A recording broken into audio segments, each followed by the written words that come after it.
हम लोग बात कर रहे हैं डिक्शनरी की, राइट। डिक्शनरी है क्या? डिक्शनरी एक अनऑर्डर्ड सेट ऑफ एलिमेंट्स है और म्यूटेबल है। इसमें एक एलिमेंट की होगा और एक उसकी वैल्यू, यानी पेयरिंग होती है। अब ये जो मैंने एग्जांपल्स दिए हैं ये इसी के एग्जांपल्स हैं, ठीक है। अब ध्यान ये रखना है कि जो ये की है ये हमेशा इम्यूटेबल होगी। अगर आपने इसमें कभी कोई म्यूटेबल वैल्यू जैसे लिस्ट या डिक्शनरी या सेट अगर स्टोर किया तो ये एरर दे देगा, चलेगा नहीं, ठीक है। पहली चीज तो ये ध्यान रखनी है।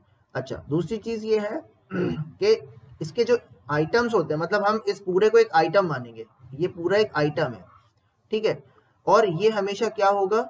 यूनिक होगा। मतलब ऐसा नहीं हो सकता कि हम एक से ज्यादा वैल्यू मतलब क्रिएट कर लें, यानी कि ऐसा नहीं हो सकता कि हम रेड नाम का एक और एलिमेंट क्रिएट कर लें। अगर हम ऐसा करेंगे तो एरर नहीं आएगी, लेकिन वो एक अपडेट ऑपरेशन चलेगा। तो हमेशा जो ये की होती है वो यूनिक होती है, राइट। वैल्यू आप बदल से दे सकते हो, लेकिन हमेशा की यूनिक होगी। अभी मैं आपको बताता हूँ, अभी मैं बता रहा हूँ कि आप किस तरह से डिक्शनरी क्रिएट कर सकते हो। एक तरीका तो मैनुअल क्रिएट करने का है कि आपने एक की बनाई रेड कॉलन 5 ग्रीन कॉलन 8। दूसरा तरीका यह है कि आपने लिखा red equal to 5 green equal to 8 और आपने उसको डिक्शनरी नाम के फंक्शन में बंद कर दिया। तो ये डिक्शनरी नाम का फंक्शन जब चलेगा तो ये ऑटोमेटिक इसको इसी फॉर्मेट में आपको रिटर्न कर देगा, ठीक है। जैसे आपने वेरिएबल असाइन करते हो वैसे वेरिएबल असाइन करो और उसको डिक्शनरी में बंद कर दो, so it behaves like that. तो एक तो ये हो गया। नेक्स्ट, अब इसके रूल्स क्या हैं? कीज आर ऑलवेज इम्यूटेबल, जो मैंने अभी आपको बताया कि कीज हमेशा इम्यूटेबल होंगे, आपको ध्यान रखना है। वैल्यू आप किसी भी तरह की हो सकती है, वो म्यूटेबल भी हो सकती है, वो इम्यूटेबल भी हो सकती है।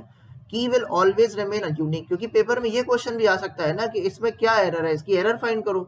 अब वो फंक्शन में पूछ सकता है तो डिक्शनरी को भी इंक्लूड करा सकता है फंक्शन में, फिर पूछेगा तो आपको पता होना चाहिए, ठीक है।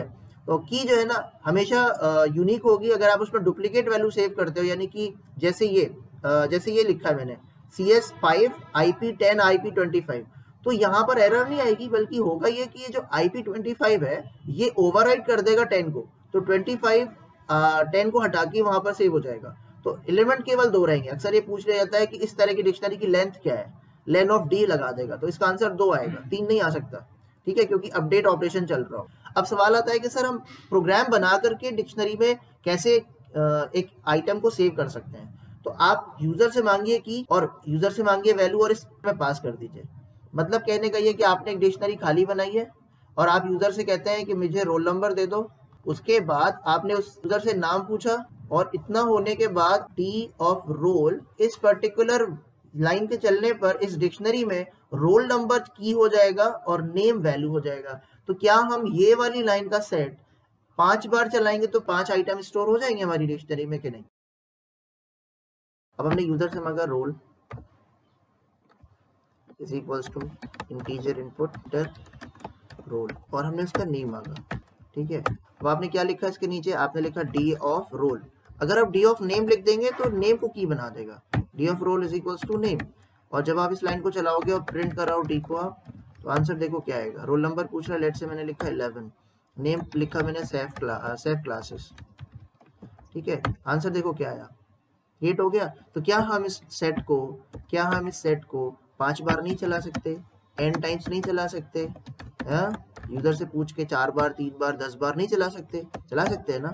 आपको क्वेश्चन दिया है कि आपको गेस्ट आईडी यूजर से लेनी, गेस्ट नेम टाइप लोकेशन आपको एज ए डिटेल्स लेनी है। तो अब आप इसको बना दो गेस्ट आईडी, जी टाइप ले लो और लोकेशन लेनी है LOC इज इक्वल्स टू, तो आपने यहाँ पे क्या कर दिया, जी नेम गेस्ट टाइप हो गया, ये लोकेशन हो गई आपकी। तो आपने ये सारी चीजें यूजर से मांग ली हैं। गेस्ट नेम ऐसे नहीं, ये तो हो गया GID आपका, ये तो बन गया की। जो इधर होगा वो की होगा और आपको एज ए लिस्ट लेना है। गौर से देखो आपके जो एलिमेंट्स हैं वो लिस्ट में जा रहे हैं। अमिताभा, नेशनल और कोलकाता जा रहा नहीं जा रहा, फॉरेन है, नेशनल है, समझ आ रही है बात? फंडा क्लियर हो गया। तो हमने यहाँ पर क्या लिखा कि जी नेम कॉमा जी टाइप कॉमा LOC, किसके अंदर बंद कर दिया? लिस्ट के अंदर। जब हम एक बार चलाएंगे तो क्या होगा, ये हमारी डिक्शनरी क्रिएट करेगी नहीं करेगी? क्यों भाई, एक रिकॉर्ड हो जाएगा हमारा। हाँ तो यस सर। बस हो गया, प्रोग्राम बन गया अपना। तो बस अपन चलेंगे नीचे, ये नीचे इसको यहाँ रखो। अब इसको चलाओ, ये 3 बार चलेगा। मैंने इसको 3 बार सपोजली बनाया, जैसे कि अब ये रोल नंबर करके प्रिंट कर रहा है। 1 मिनट मैं इसको सही कर देता हूँ।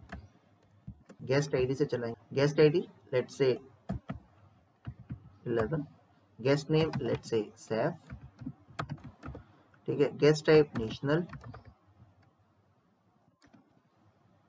ठीक है, लोकेशन इंडिया, ठीक है, और एक मिनट होल्ड करो, फिर गेस्ट आईडी आ गई, मैंने लिखा 12, लेट से मैंने लिखा अनमोल, ठीक है, गेस्ट टाइप लेट से फॉरेन, और लोकेशन मैंने लिख दी लेट से यूएसए, ठीक, GID 3 लास्ट टाइम चल रहा है, ठीक है, और गेस्ट नेम लेट से अफजल, गेस्ट टाइप फॉरेन, ठीक है, और लोकेशन लेट से इराक, दैट्स इट। तो अब आप देखो इसमें डेटा आ गया आपका, ठीक है, अब आ रहा है बिल्कुल उसी तरीके से डेटा, तो बाकी चीज सारी चीजें लिस्ट में पड़ी हुई हैं, ठीक, समझ में आ गया। इस तरह से आपको क्या करना था, एक डिक्शनरी को क्रिएट करना था। कॉन्सेप्ट समझ में आया? Hope that it is clear.